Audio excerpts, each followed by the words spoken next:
우리 2021년 새해가 시작됐습니다.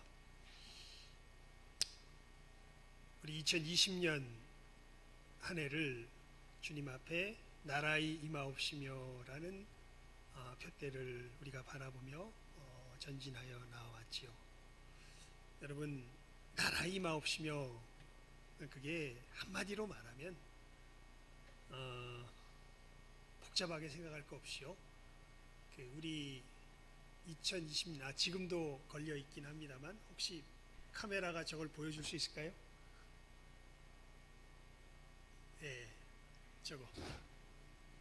예. 저기 가려서 안 보이네요. 정작 중요한 게 안 보이네요. 저 손바닥 위에 무엇이 있는 줄 여러분 아시죠? 우리 주 예수 그리스도의 십자가가 밝은 빛을 비추고 있죠. 나라의 임하옵시며라는 것은 다른 것이 아니라 십자가의 그 권능이 우리를 다스려 주십시오, 그런 뜻입니다. 십자가의 능력이 우리를 통치하여 주십시오. 그게 이제 나라의 임하옵시며라는 말의 가장 핵심적인 내용입니다. 여러분, 십자가의 능력이 뭘까요? 우리를 죄에 대하여 죽게 하고 하나님께 대하여 살게 하는 능력이죠. 그러니까 나라의 임하옵시며, 십자가의 광채가 이 땅 가운데, 이 어두운 땅 가운데 죄가 관영하고 있고 생명이 없는, 그러니까 우리의 모습이 죄에 대하여 살아있고 하나님께 대하여 죽어있는 모습이죠. 그런데 십자가의 권능이, 십자가의 통치가 임하면 우리는 죄에 대하여 죽어지게 되고 하나님께 대하여 살아나는 역사가 일어납니다. 그것을 성경은 어두움에서 빛으로 옮겨진다, 이렇게 이야기하죠. 여러분, 이렇게 나라가 임하는 일이 구체적으로 어떻게 일어날까요? 그게 올 한 해의 표입니다. 2021년 올 한 해 표가 우리 송구영신 예배 때 설교 제목이죠. 5글자입니다. 제자를 삼아. 그러니까 혹시 여러분들이 7글자가 되면 외우지 못할까봐 5글자로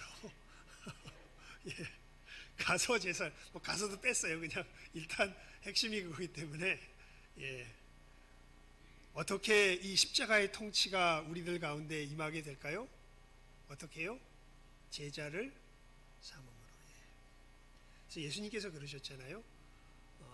하늘과 땅의 모든 권세를 내게 주셨으니 그러므로 너희는 가서 어떻게 해요? 제자를 삼아, 그렇게 말씀하셨거든요. 그러니까 예수님께서 지금 하늘 우편에 앉아 계세요. 그리고 그 통치권을 가지고 계세요. 이 온 우주를 이 십자가의 권능으로 지금 다스리고 계세요. 이 십자가의 권능이 우리들 가운데 어떻게 임하게 될까요? 실질적으로 뭘 함으로? 제자를 삼음으로. 그래서 그러므로 너희는 가서 어떻게 해요? 제자를 삼아, 이렇게 예수님께서 말씀하고 계시는 것이죠. 이것을 한 상황 속에서 보여주는 말씀이 마가복음 16장 19절에서 20절입니다. 굳이 찾으시지 마십시오. 제가 읽어드리겠습니다. 마가복음 16장 19절에서 20절, 제일 마지막 절이거든요. 이렇게 성경이 기록이 됩니다. 주 예수께서 말씀을 마치신 후에 하늘로 올리우사 하나님 우편에 앉으시니라. 제자들이 나가 두루 전파할새 주께서 함께 역사하사. 그 따르는 표적으로 말씀을 확실히 증거하시니라. 그러니까 이 마가복음 16장 19절에서 20절에 보면요, 예수님께서 하나님 우편에 앉아 계신 것이 무엇과 동일시되냐 하면, 제자들이 나가 두루 예수님을 전파할새, 그때 그 전파하는 것과 하는 곳에서 누가 역사하시냐면 주께서 함께 역사하사. 그러니까 아까 말씀드렸죠. 하나님 우편에 앉으셨다는 것은 쉰다는 뜻이 아니라 다스리신다는 뜻입니다. 십자가의 권능으로 다스리신다는 거죠. 이 십자가의 권능의 다스림이 어떻게 나타나냐면, 제자들이 나가 두루 뭐할새? 전파할새. 그때 주께서 어떻게 하신다고요? 함께 역사하사. 그러니까 제자들이 나가 두루 전파하는 것과 그 속에서 역사하시는 주님의 그 역사를 성경은 마가복음 16장 19절은 무엇과 동일시하냐면 예수님께서 하나님 우편에 뭐 하신 것과요? 앉아 계신 것과 동일시하여서 이야기하죠. 그러니까 여러분, 우리가 사도신경으로 조금 전에도 신앙 고백했지만 장사한 지 사흘 만에 죽은 자 가운데서 다시 어떻게 해요? 살아나시고 그 다음에 어떻게 됩니까? 하늘에 오르사 어떻게 됩니까? 하나님 우편에 앉아 계시다가 뭐 여러 번 제가 말씀드렸죠. 여러분 그 사도신경을요 무슨 주문 외우듯이, 그러니까 그 신앙의 표준이 뭐라고요? 이건 다시 한번 복습해요. 신앙의 표준이 뭐라고요? 사도신경. 그리스도의 삶의 표준이 뭡니까? 십계명. 그리스도인의 기도의 표준이 뭐예요? 주기도문. 그래서 이거 세 개는 뭐 해라? 외워라. 내가 그리스도인이라면 내 믿음이 뭔지는 확실히 알고 있어야 될 거 아니에요. 그 믿음의 표준이 뭐예요? 사도신경. 내가 그리스도인이라면 그리스도인다운 삶이 뭔 줄 알아야 될 거 아니에요. 그 삶의 표준이 뭐예요? 십계명. 내가 그리스도인이라면 내 인생의 목표, 내가 삶에서 구하는 것이 분명해야 될 거 아니에요. 그게 뭐예요? 주기도문. 내가 삶에서 바라며 이루며 성취해야 될 것이 분명할 거 아니에요. 이 십계명의 삶으로 내가 붙들어야 할 목표가 분명해야 될 거 아니에요. 그게 뭐예요? 주기도문입니다. 기도. 그래서 신앙의 표준이 뭐다? 사도신경이다. 삶의 표준이 뭐다? 십계명이다. 기도의 표준이 뭐다? 주기도문이다. 그래서 여러분, 내가 기도 잘하는 거 맞아요? 유창하게 한다고 뭐 성경 구절 많이 인용한다고 기도 잘하는 게 아니에요. 기도는 구해야 될 걸 제대로 구해야 되죠. 여러분, 그 구해야 될 표준이 무엇인지 예수님께서 어디서 가르쳐 주신 거예요? 주기도문에서 가르쳐 주신 거예요. 즉 구하라는 것은 그것이 우리 인생의 뭐라는 거예요? 목표라는 거예요. 우리의 존재 이유라는 거죠. 조금 이야기하다가 잠깐 샜지만요. 그래서 이 신앙의 표준에 보면 우리 믿음의 굉장히 중요한 핵심 내용 중에 하나가 예수님께서 어디에 계신 게 믿음의 내용 중에 하나예요. 하나님 우편에 앉아 계시다. 이게 우리 믿음의 내용 중에 하나예요. 나는 예수님이 지금 하나님 우편에 앉아 계신 걸 믿습니다. 근데 이게 도대체 뭔 뜻이에요? 그냥 예수님께서 거기서 앉아 계신 걸 믿습니다. 이걸 믿는 거예요? 아닙니다. 오늘 제가 설명을 드렸죠. 성경이 우리들에게 이야기를 해주죠. 하나님 우편에 앉아 계셨다는 것은 예수님이 지금 이 세상을 뭐하고 계시다는 걸 믿는 거예요. 통치하고 계시다는 걸 믿는 거예요. 무엇으로? 십자가의 권능으로. 그래서 이 나라의 임하옵시며 라는 기도가 이게 사실 주기도문 안에 나라의 임하옵시며 라는 얘기는 결국 무엇이 이 땅 가운데 임하여 주시옵소서라고 구하는 거예요. 이 예수님의 십자가의 통치가 이 땅 가운데 임하게 하여 주시옵소서. 어떻게 임한다고요? 이 통치가 구체적으로 어떻게 임한다고요? 제자를 삼음으로. 그래서 마가복음 16장 19절에서 20절에 이야기하잖아요. 하나님 우편에 앉으시니라. 바로 이어서 어떻게 제자들이 나가 두루 전파할세 주께서 함께 역사하사. 이것을 조금 더 멋진 예배의 장면 속에서 우리가 이 모습을 떠올릴 수 있도록 표현된 것이 마태복음이죠. 우리가 성구영신 예배 때 보았던 본문 말씀이요.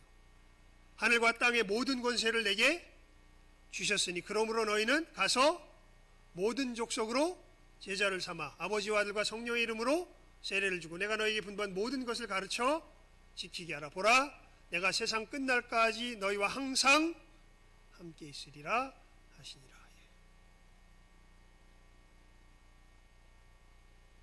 그러니까 여러분 올 이제 사실 이 제자를 삼아라는 것은요 그냥 한 해 나라 임하옵시면도 마찬가지입니다. 한 해 표로 끝나는 것이 아니라 이 교회의 본질입니다. 교회가 이 해나가는 이 교회의 교회됨이 사실은 이 제자를 제대로 삼느냐 삼지 못하느냐에 따라 교회가 서고 넘어지고 이렇게 돼 있어요. 즉 제자를 삼는 건 뭐가 임하는 방편이에요? 하나님 나라가 임하는 방편이거든요. 그러니까 제자를 삼아 나아가면 무엇이 임하는 거예요? 우리들 가운데 하나님 나라가 임하는 거죠. 주님의 십자가의 통치가 임하는 거죠. 우리가 제자를 삼아 나가지 못하면 뭐가 점점 사라져가는 거예요. 이 하나님 나라 역사가 어떻게 돼요? 점점 사라져가는 것이죠.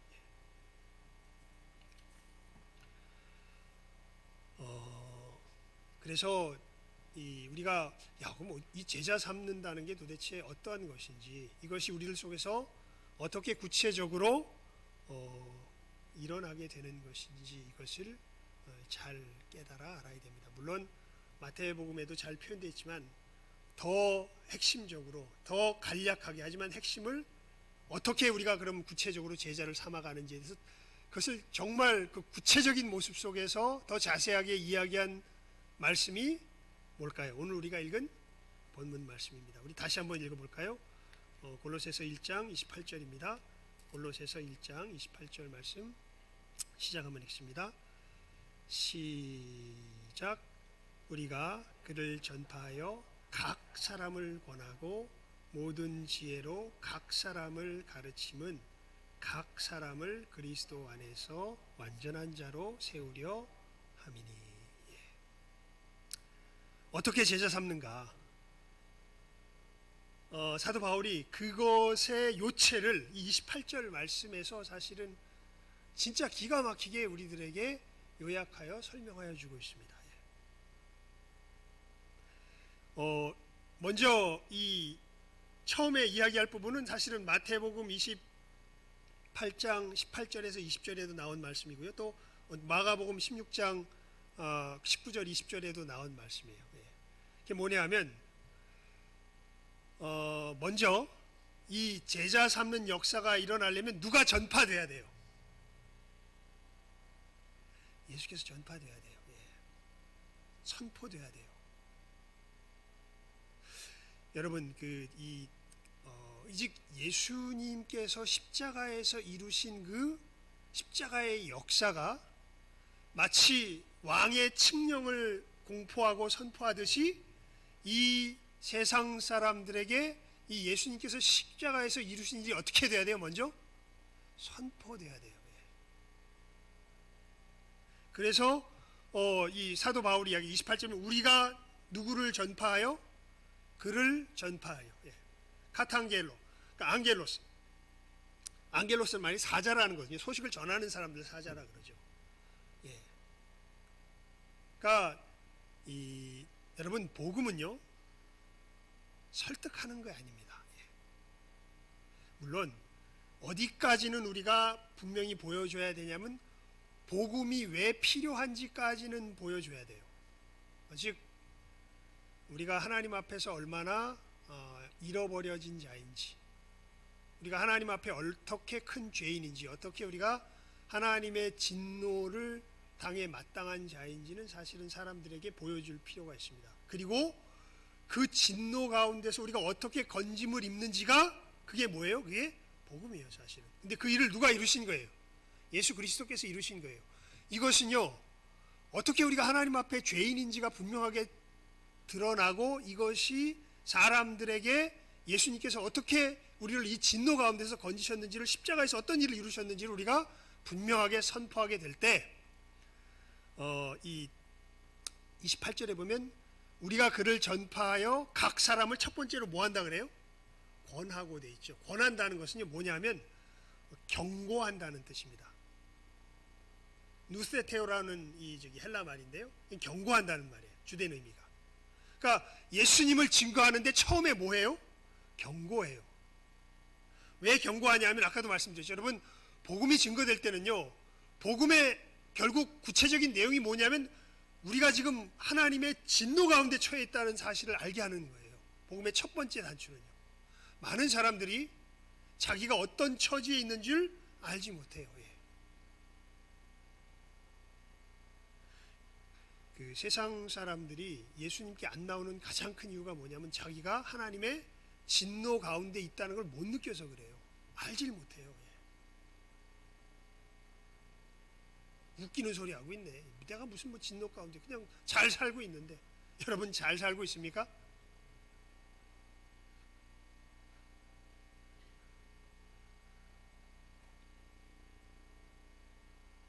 그러니까 여러분, 우린 늘 이 코로나에서 어떻게 하면 우리가 안전하게 지낼까를 이런 데 우리는 초점이 맞춰졌죠. 그런데 조금 깊이 이 코로나가 왜 생겼을까요? 이제 조금 더 깊게 생각하자면 그렇게 생각. 이 코로나 같은 게 왜 생길까? 예.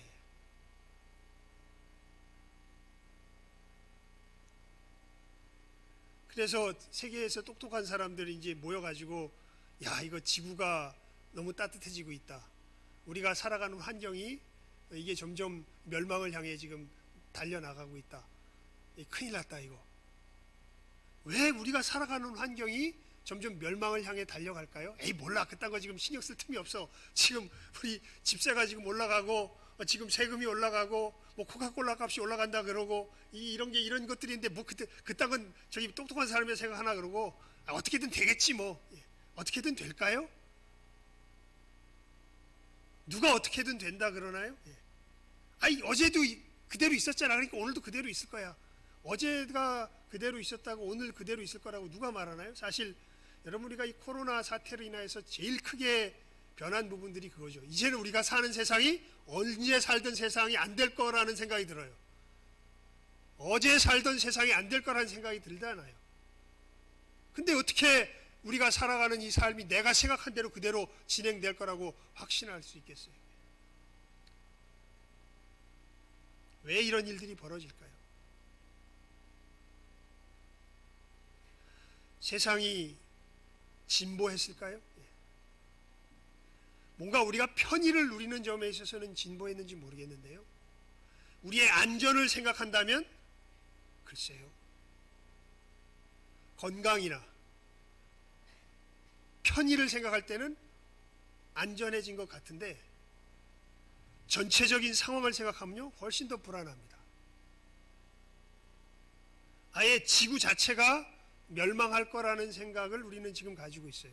예전에는 그냥 우리 가문이 어떻게 되든지 내 운명이 어떻게 되든지 이 정도의 위협 정도만 느꼈다면 이제는 아예 우리가 살아가는 세상 자체가 어떻게 될 것인가에 대한 위협을 느끼며 살아가는 것이 지금 우리들의 모습이죠. 왜 이렇게 될까요? 우리의 힘이 너무 세졌어요.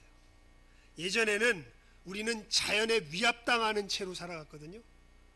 예전에는 그래서 우리 저기 가보면은 뭐 많잖아요. 선앙당에 무슨 뭐 나무도 섬기고 호랑이도 섬기고 하다못해 뭐 이것저것 별 잡스러운 걸 다 섬겼잖아요. 힘이 약해가지고 그때는. 근데 이제는 과학을 개발하고 여러 가지 힘들이 세지니까 이제 그런 것을 무서워 안 하게 됐죠. 그래서 살만해지나 했더만 우리들이 세진 힘을 감당을 해요, 못해요? 스스로 감당을 못해요. 전 세계를 터뜨릴 수 있을 만한 핵 무기가 개발되어 있고요. 아니 그 정도가 아니라 어찌나 에너지를 함부로 사용했던지 지구가 점점 따뜻해지면서 이제는 기후 자체를 우리가 어떻게 통제할 수 없는 어마어마한 재앙들이 오게 되고 이 기후의 변화 속에서 우리가 전혀 예상 못했던 바이러스들이 막 우리를 침공하게 되고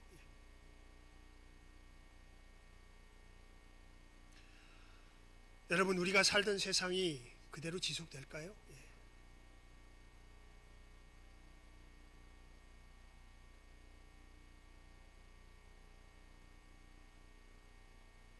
사람들은 점점 팍팍해지죠.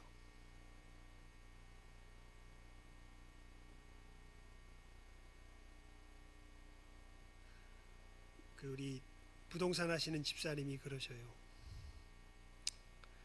집거래 할 때 보면요, 나이 드신 분하고요 젊은 사람하고 확 차이가 난대요. 나이 드신 분들은 그냥 상황 봐서 조금 깎아줄 줄 안돼.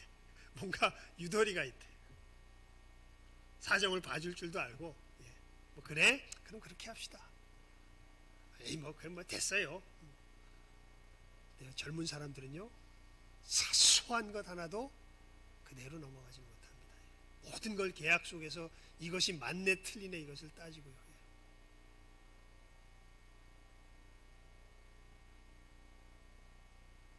우리가 살아가는 삶이 어떻게 변해갈까요? 그러니까 아마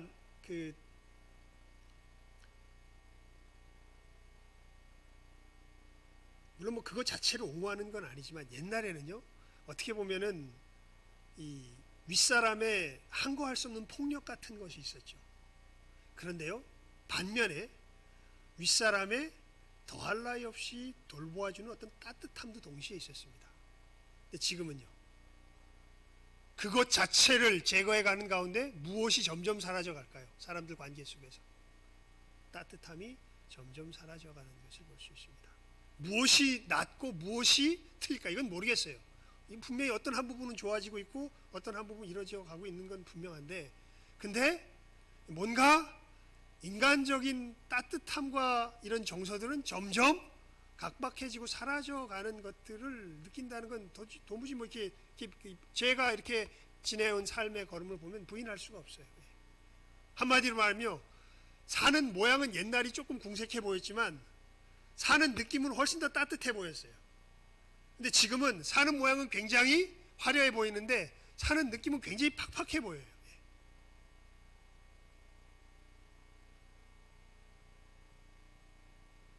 왜냐하면 신뢰가 없거든요.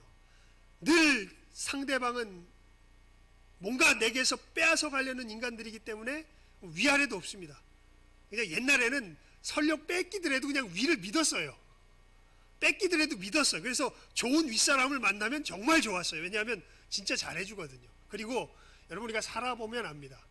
내가 낫습니까? 경험해본 사람이 낫습니까? 경험해본 사람이 낫거든요. 그래서 내가 삶을 살아갈 때요, 경험한 사람의 말을 잘 들으면 그게 굉장한 유익이 됩니다. 그 사람이 정말 날 잘 돌봐주면요, 나는 굉장히 풍성한 삶을 누릴 수가 있어요. 근데 지금은 아무도 안 믿어요.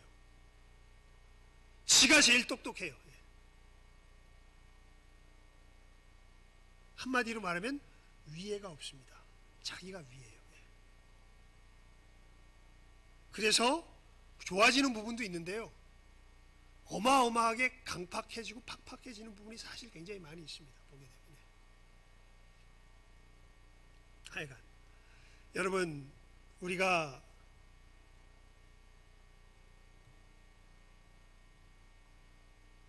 그렇게 자신하며 만들어가는 세상이 과연 살만한 세상이 되는가요? 그래서 코로나가 오고 지구가 따뜻해지고 지구의 미래를 걱정하고 하는 세대가 오죠. 여러분, 우리가 주인되어 살아가는 이 삶 자체가요, 성경이 그래서 이제 경고하는, 그래서 성경의 이야기는 굉장히 아파요. 주님께서 하시는 말씀은요, 우리 실체를 보면 굉장히 아파요. 왜냐하면 우리가 가장 소중하게 여기는 이 우리의 자아, 나의 이 중심됨이요, 그것 때문에 우리가 멸망한다고, 그것을 지키며 살아가는 것이 하나님의 진노를 부르는 삶이라는 것을 성경이 이야기를 해요.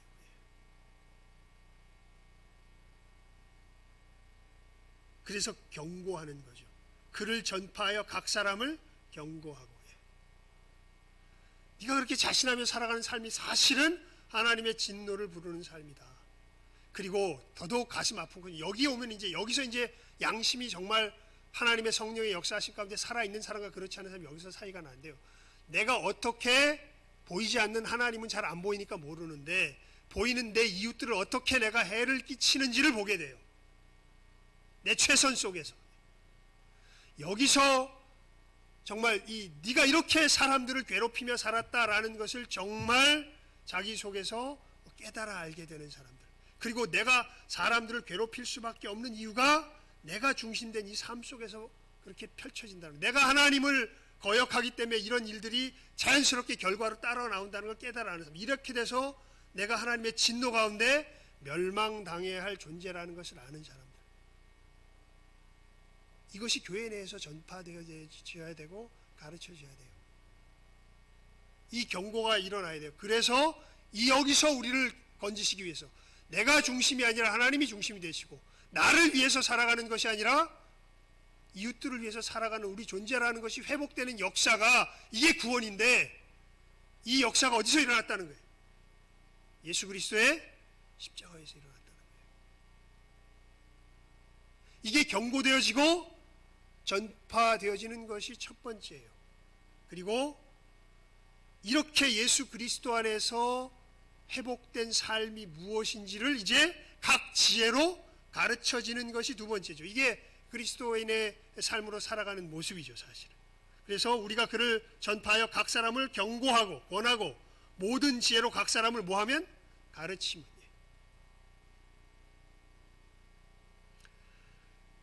자, 여러분, 이 얘기는 뭐 계속해서, 그래서 생명을 낳고 생명을 키운다, 이런 뭐 간단한 말로 성경에 있는 용어를 통해서 우리가 정리를 했는데, 이 일들이 교회 속에서 활발하게 계속 일어나야 되는데, 그런데 이제 오늘 우리가 살펴봐, 이것이 그럼 구체적으로 어떻게 일어나야 하는 건데요?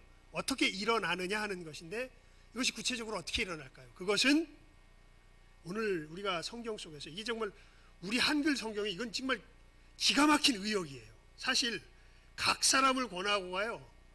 그냥 이 성경 원문에 보면요, 모든 사람을 권하고 이렇게 돼 있어요. 판타. 원래 이치라는, 그러니까 각각이라는 뜻을 말하는 헬라 말은 헤카스토스예요. 그런데 여기에 쓰여지는 각 사람을 권하고 각 사람을 가르치고 각 사람을 세운다라고 할 때 이 각 사람에 해당하는 헬라 말은 판타예요. 그러니까 모든이라는 의미의 이야기인데, 놀랍게 그래서 이제 그 영어 성경이라는 데를 보면 다 에브리원으로 이렇게 이 번역을 해놨는데, 놀랍게 우리나라 한글 성경은 뭐라고 번역했냐면 각 사람이라 이렇게 번역을 했어요. 근데 의미상 보면 이게 맞아요. 왜냐하면 이 예수 그리스도로 말미암는 이 구원의 역사가, 여러분, 이 당시 사도 바울이 복음을 전파할 때는요, 늘 무슨 갈등이 있었냐면 이방인과 유대인의 갈등이 있습니다. 그래서 이 앞에 이야기를 보게 되면, 고로새서 1장 27절과 26절 이 앞에 이야기를 보게 되면요, 27절에 보십시오. 하나님이 그들로 하여금 이 비밀의 영광이 이방인 가운데 어떻게 풍성한 것을 알게 하려 하십니다. 특별히 그냥 누구를 특정지어서 이야기하냐면 이방인들을 특정지어서 이야기해요. 이방인들을.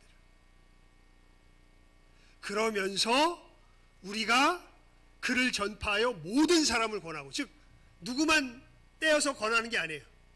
유대인만 떼어서 권하는 게 아니에요. 누구도 다 권해. 이방인들도 다 권해요. 이 부분에 대한 구체적인 느낌을 우리가 가지려면요, 고린도전서 9장 20절에서 23절 한번 볼 필요가 있습니다. 고린도전서 9장 20절에서 23절입니다. 고린도전서 9장 20절에서 23절. 제가 읽어드리겠습니다. 아마 찾으실 분은 찾으시고요, 못 찾으시는 분은 그냥 들으시면 됩니다. 사도 바울이 하는 이야기인데요, 유대인들에게는 내가 유대인과 같이 된 것은 유대인을 얻고자 하며, 율법 아래 있는 자들에게 내가 율법 아래 있지 아니하나 율법 아래 있는 자 같이 된 것은 율법 아래 있는 자들을 얻고자 하며, 율법 없는 자에게는 내가 하나님께는 율법 없는 자가 아니요 도리어 그리스도의 율법 아래 있는 자나 율법 없는 자와 같이 된 것은 율법 없는 자들을 얻고자 함이라. 약한 자들에게는 내가 약한 자와 같이 된 것은 약한 자들을 얻고자 하며, 여러 사람에게 내가 여러 모양이 된 것은 아무쪼록 몇몇 사람들을 구원코자 함이니, 내가 복음을 위하여 모든 것을 행함은 복음에 참여하고자 함이라. 아멘. 이게 무슨 뜻이냐면, 어떻게 보면 사도 바울이 박쥐처럼 됐다는 거예요. 율법 없는 사람들에게는 마치 율법 없는 사람처럼, 율법 있는 사람들에게는 마치 율법 있는 사람처럼, 약한 사람에게는 약한 사람처럼, 강한 사람에게는 강한 사람처럼, 즉 각 사람에게 그들이 알아들을 수 있게 뭘 전했다는 거예요? 복음을 전했다는 거예요. 그리고 그 사람에 맞게 이 사람들을 복음으로 뭐 했다는 거예요? 가르쳤다는 거예요. 여러분, 어떻게 제자를 삼을까요? 제자 삼는 사역에서 핵심은요, 한 사람이에요. 한 사람을 복음을 전해서 이 사람이 예수 그리스도를 영접하고, 그리고 예수 그리스도를 믿는 제자로서 자라도록 세워가는 것이 제자 삼는 사역의 아주 구체적인 모습이에요. 이게 뭔 얘기냐면, 많은 사람들이요, 교회에서 설교 듣고 무슨 성경 공부 프로그램에 참여하면 예수 믿게 될 것으로 생각되는데, 사실 예수 믿는 사역의 핵심, 물론 이것이 의미 없다라는 게 아니에요. 예수 믿는 것의 핵심은요, 한 사람이 한 사람을 어떻게 해요? 이렇게 예수 믿는 자로 인도해 갈 줄 아는 거예요. 그래서 이게 정말 기가 막힌 번역이, 우리가 그를 전파하여 어떻게 권해요? 각 사람을 권하고 해요. 모든 지혜로 누구를 가르쳐요? 각 사람을 가르치면. 왜요? 각 사람을 그리스도 안에서 완전한 자로 세우려 함이니. 여러분, 제자 삼는 사역이 한마디로 말하면 현대의 정보 전달 위주의 지식만 전달되는 교육의 모습이 아니에요. 간단하게 말하면 제자 삼는 사역은요, 도제 아세요? 도제? 옛날에 무슨 뭐 어디 가서 기술 배우거나 뭐 하려면 아예 그냥 그 집에 어떻게 해요? 그 집에 들어가지요. 들어가서 거기서 그 기술 배우는 것뿐만 아니라 그 선생님하고 어떻게 해요? 같이 살지요. 기술 정도가 아니라 선생과 그냥 삶을 함께 나눠요, 사실은. 그렇게 해서 배우는 식의 방식이 도제 방식이라 그래요, 사실은. 지금 현대는 거의 없는 방식이죠. 사실 아주 특별한 직업 외에는 이런 식의 방식이 잘 안 씁니다. 지금은 워낙 그 교만들해져가지고 그냥 지식만 쏙 빼고, 제가 보니까 제 아내가 그 점에서는 이 선생님의 최고 지위의 끝물을 잠깐 맛보고, 그 다음에 선생이라는 직업이 주는 사회적 혜택을 엄청 맛본 다음에 선생이라는 그 지위의 이 소멸해가는 어떤 이런 이 사라지는 영광의 그 씁쓸함을 맛보는 어떤 그 이 역사를, 선생의 역사를 그대로 살아가는 사람 같아요. 예전에는 선생님 모두 안 밟았어요. 그림자도 안 밟았어요. 선생님이 뭐라 그러면 저도 기억이 나요. 그저 선생님이 뭐라 그러면 무조건 누가 잘못한 거예요? 내가 잘못한 거예요. 선생님이 오라요. 부모님들 그렇게 가르치셨어요. 선생님 말. 그래서 우리 유명한 말이 유교에서 나온 건데, 군, 사, 부 뭐다? 일체다. 임금과 누구와? 스승과 누구는? 아버지는 뭐다? 일체다. 이렇게 이야기하잖아요. 근데 점점 스승, 선생의 지위가 점점 약화되어 가고, 사회적인 환경은 되게 좋아졌죠. 최고의 직업 1순위가 지금, 특히 여자분들한테 최고의 직업 1순위가 뭐예요? 교사 아닙니까? 사회적 혜택이 좋거든요, 지금 우리 사회 속에서. 근데 아내가 얘기를 해요. 지금 교사가 뭐 하는 건지, 그저 애들 뒤치다거리 해주는 게, 교사 어떻게 보면 무슨 뭐 타가소 비슷한 애들 뒤치다거리 해주는 식의 어떤 모양으로 지금 교사의 어떤 이런 실질적인 위치가 바뀌어져 가는 것이 지금 예전의 이 모습과 비교해 보면 그렇게 됩니다. 애들이 존중을 안 해요, 교사를. 한마디로 말하면 실질적으로 선생님을 무서워하는 게 없어요. 집안에서도 마찬가지죠. 여러분, 예전에는 할아버지 할머니를 좋아하면서도 뭐 했어요, 우리가? 무서워했죠. 근데 요즘은 애들 밥이 누구예요? 여기 애들 밥이 많이 계신데 보니까 애들 밥이 누구예요? 할아버지 할머니가 애들 밥이죠, 사실은. 집안의 모든 것이 누구를 기준으로 돌아가요? 예전에는 밥상을 차려도 밥상이 누구를 기준으로 돌아갔어요? 할아버지 할머니를 기준으로 돌아갔어요. 근데 지금은 누구를 기준으로 돌아가요? 애들 기준으로 돌아가요. 애들 기준으로.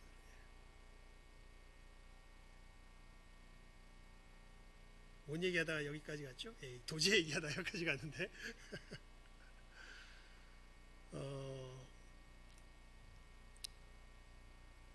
여러분이 어떻게 제자를 삼는 사역이 일어나냐면요, 한 사람이 한 사람을 돌보는 가운데서 일어나요. 그것도 이렇게 함께 생활을 하듯이. 예수 그리스도 안에서 예수 믿는다는 것이 무엇인지를, 물론 복음은 선포되어야 돼요. 그래서 이 강단의 사역이 정말 중요합니다. 하지만 그 선포되는 속에서 한 사람이 한 사람으로 자라려면 이 자라는 역사는 어떻게 일어나게 될까요? 이거는 그냥 어떤 우리가 지금 하는 학교 공부식에 무슨 뭐 학교 가서 수업 듣고 뭐 공부하고 이렇게 되는 게 아니에요. 이것은 먼저 그리스도의 길을 걸어갔던 사람이 바로 옆에서, 그래서 오늘 우리가 어떻게 인사했습니까? 서로 뭐 합시다? 돌아봅시다. 그러니까 예수 안에서 예수님의 사람으로 자라나는 것은요, 절대 어떤 지식 전달로 일어나는 게 아니에요. 이건 인격의 교통이 일어나야만 일어나요. 그래서 우리 요한도 마치 느꼈죠. 우리 같이 성경 공부 모임 하는데 성경 공부 하다가 너무 피곤해가지고 시간을 좀 줄여야 될 것 같으니까 내용 위주로 좀 하니까 너무 퍽퍽해요. 차라리 조금 일찍 모여서 우리 삶을 나누죠. 왜냐하면 하나님을 아는 지식은요, 지식으로 전달되는 게 아니에요. 서로가 서로를 사랑하고 돌봄이 있는 이 돌봄 속에서, 사실은 나눔 속에서 증거되고 전달됩니다. 그래서 지금 현대 교육식이 아니라 옛날에 지금 하면 도제식으로, 사실 뭐 식으로 굳이 따지자면 도제식으로 전달되는 게 이게 바로 제자 삼는 아주 구체적인 모습이에요. 그래서 여러분, 목사가 제일 위험한 게 뭐냐면요, 굉장히 공식적인 자리에만 서 있는 게 정말 위험해요. 사람들을 인격적으로 안 만나요. 이건 사역이 무너지는 아주 기가 막힌 첫걸음입니다. 인격적으로 안 사람들하고, 그러니까 최소한 어떤 이 교회 질서 속에서 뭐라 그럴까요? 모두랑 터놓기 힘든 부분도 있어요. 하지만 성도들과의 가장 기본적인 삶이 나누어지는, 그래서 예수 그리스도를 믿으며 걸어가는 걸음이 무엇인가가 자기들 삶 속에서 진지하게 고민되어지고 씨름되어지고 서로 교통하는 이 역사가 없게 되면 목사는 죽어요. 그리고 목사를 통해서 같이 가르침 받는 사람도 죽어요. 왜냐하면 이 사람들은 늘 무슨 식으로밖에 복음을 못 들어요. 그냥 이 학교에서 지식 전하지, 근데 이게 뭔지를 몰라요. 사실은 이렇게 전달되어서는.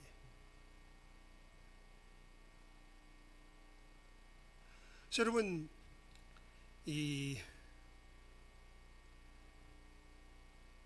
우리 교회가 이제 제자 삼으며 이 표대를 세우며 나아간다고 할 때요, 우리가 오늘 했던 인사를 마음속에 깊이 새겨야 됩니다.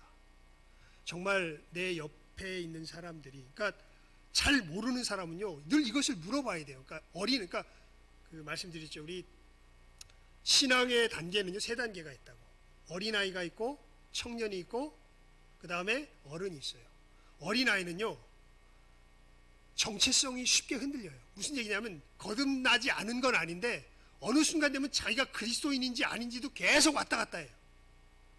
이 사람은 누가 도와줘야 돼.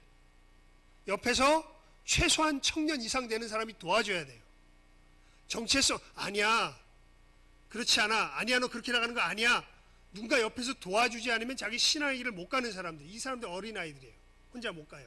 그런데 청년쯤 되면요, 정체성은 안 흔들려요. 내가 누군지, 예수 안에서 예수님께서 내게 어떤 일을 이루셨는지 이 부분은 확실해져요. 이제 사단이 와서 나를 공격해도요, 거기를 이겨내요.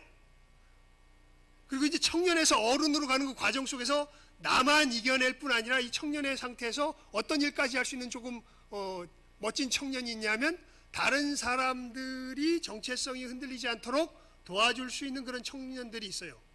이 정도 되면 이제 청년기의 이제 끝무렵에 이제 도착한 거죠. 자, 그리고 어떤 사람이 어른일까요? 이렇게 예수 믿지 않는 사람들을 어린아이를 거쳐서 청년의 시기를 거쳐서 이 그리스도 안에서 자기와 같은 자로 서기까지 돌볼 줄 아는 사람, 즉 생명을 낳아서 생명을 길러낼 줄 아는 사람, 이 사람이 누구예요? 이 사람이 그리스도 안에서 어른들이에요. 교회가 왜 힘드냐면요, 어떨 때 제일 힘드냐면 교회에 어린 애들이 많을 때 정말 힘들어져요. 지가 누군지를 몰라. 세상에 속한 난지 하나님께 속한 내가 난지 뭐가 뭔지를 모르는 상태에서 막 교회를, 이런 사람들이 위해서 교회의 여러 가지 문제를 결정하다 보면 교회가 큰 혼란에 빠지고 늘 갈등에 들어가요. 제일 눈물 나는 경우는 청년들에 해당하는 사람들이 돌보는 경우예요. 얘들은 겨우 자기 정체성 정도 지키고 뭐가 뭔지를 하는 데 있어서 굉장히 거칠어요, 사실은. 제일 안정된 건 누가 많은 교회일까요? 어른들이 많은 교회들이에요.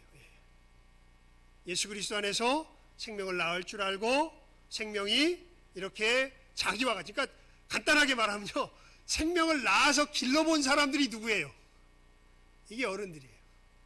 그러니까 그 점에서 보면요, 저도 청년에서 어른 고사에 걸쳐 있는 것 같아요. 왜냐하면 구체적으로 한 사람 한 사람을 낳아서 길러본 것은 요즘은 좀 어른 된 것 같아요. 요즘에야 좀 어른 된 것 같아요. 왜냐하면 이제 제가 우리 교회에 와서 한 10년쯤 지났는데 요즘 이 내 주변에서 전혀, 그러니까 처음 왔을 때 우리 이런 고백을 들었던 한 집사님이 계세요. 그땐 집사님도 아닌데, 목사님, 나는 여기 와서 예수 믿는 사람이 뭔지 처음 알았어요. 내가 이제 정말 예수 믿는 사람이 된 것 같아요. 이런 고백을 하는 사람들이 이제는 내가 보면은 자기 위치에 가서 예수 믿지 않는 사람들을 자기와 같은 이 상황 속에서 끄집어 당기면서 예수 믿게 하고 예수 믿는 자로 키워내는 이 역사를 하는 게 옆에서 보여요. 그리고 그 문제를 가지고 서로 와서 고민을 나눠요. 이런 걸 보면 내가 이제 조금 어른이 됐구나, 이런 생각이 들어요. 근데 여러분 자신을 한번 이런 입장에서 돌이켜 보십시오. 여러분은 어떤 상태에 있습니까? 이 부분은 정직해야 돼요. 내가 예수 믿는 사람인지 아닌지, 어떨 때는 예수 믿는 사람인 것 같다가 어떨 때는 예수 믿는 사람 아닌 것 같다가, 이러면 어느 상태라고요? 어린아이라고. 청년은 어느 정도예요? 비록 내가 좀 못나고 실패하고 그래도요, 어느 부분은 확실해요. 내가 누구를 믿는다는 건, 예수를 믿는다는 건 확실해요. 그것이 무엇인지를 아는 길은 흔들리잖아. 이러면 어디까지 이런 거예요? 이건 청년에 이런 거예요. 그리고 예수 믿는 삶이 뭔지를 알아요. 물론 잘 걷고 못 걷고는 조금 별개의 문제지만.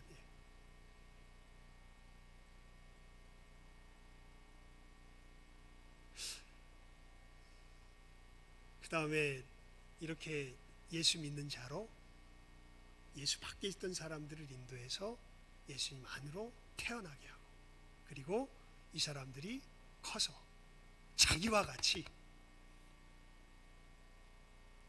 쉽게 말하면 생명을 낳아 생명을 기르는 거죠.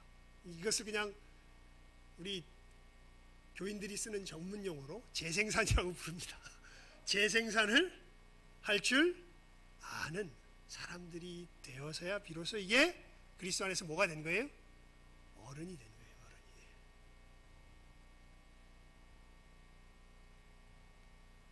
이렇게 벌어지는 일이 학교에서 가르치시는 식으로 일어난다고요? 아니면 도제식으로 일어난다고요? 도제식으로 일어나요. 도제식으로. 그래서 이 관계가 교회 내에서 형성되지 않으면 주님의 나라가 임할 수 있을까요? 임할 수 없을까요? 임할 수 없어요.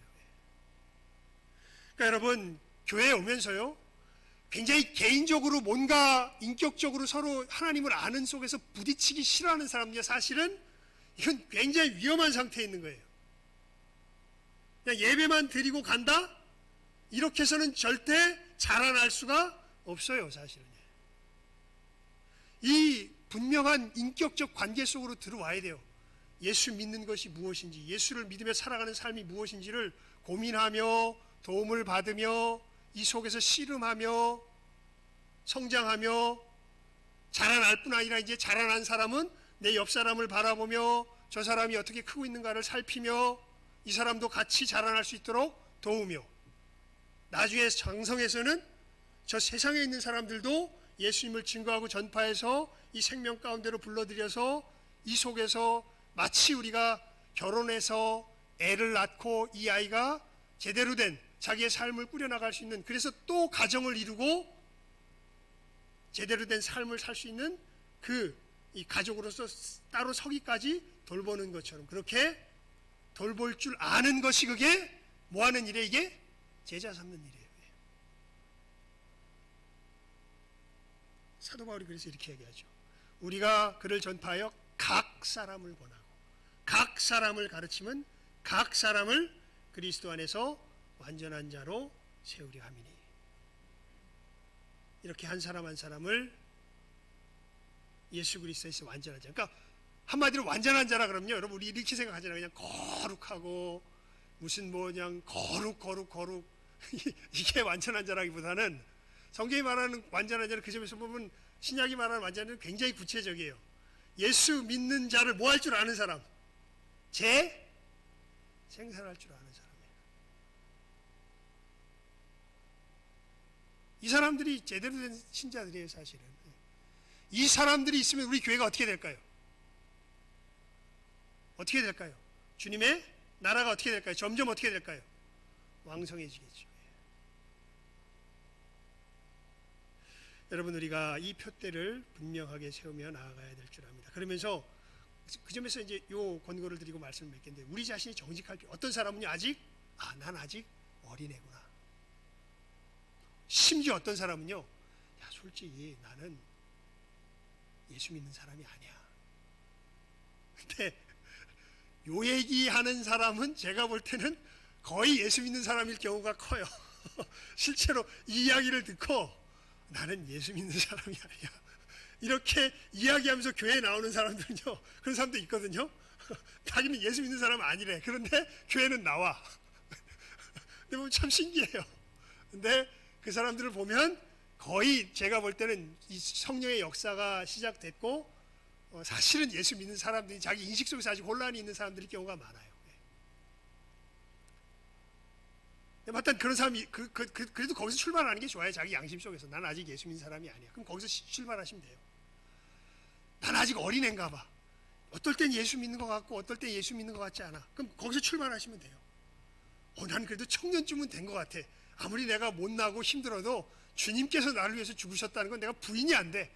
주님 믿으며 살아간다는 삶이 뭔지는 내가 비록 잘 살진 못하지만 그걸 내가 확실히 알아.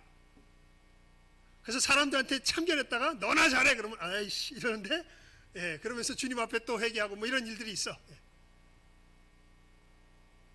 그리고 정말 어른들은 주님, 그럼 이제 시야가 좀 바뀌죠. 자기가 아니라 남들을 향해 가 있죠. 주님, 저 사람이 지금 이런 상태에 있습니다. 주님, 저 사람이 지금 이런 상태에 있습니다. 주께서 도와주십시오. 저는 여기까지밖에 못합니다. 주여 역사하여 주십시오. 그러니까 보통 그 사람이 실질적으로 기도하는 기도의 내용을 보면요, 이 사람이 어른에 이르렀는지 청년쯤에 이르렀는지 어린아이쯤인지 아니면 아직 내가 신앙을 가졌는지 안 가졌는지 고민하는지, 이런 분명한 사실은 단계들이 있습니다. 여러분, 정직하시면 돼요. 각자가 자기 역할에서 위치에서 정직하시면 돼요. 그리고 주님 앞에 진지하게 그 속에서 씨름하시면 됩니다. 그리고 아까 우리가 인사로 나눴던 것처럼 그렇게 진지하게 고민하며 씨름하는 사람들 우리가 서로 뭐 하자고요? 서로 돌아보자고요. 이게 간단하게 말하면 제자 삼는 교회의 가장 구체적인 모습이에요. 이 모습 속에서 서로가 자라날 수 있도록 옆에서 보듬어주고 붙들어주고 함께 나가는 것이 바로 제자 삼는 모습의 가장 구체적인 역사인 것을 여러분 우리 깨달아 알며 이렇게 복음으로 우리 각 사람을 이제는 세우며 나가는 복된 교회로 우리 신성교회가 분명한 표대를 가지고 한 걸음 한 걸음 전진해 나아갈 수 있기를 주님의 이름으로 축원을 드립니다. 기도하겠습니다. 하나님 아버지, 감사합니다. 저희들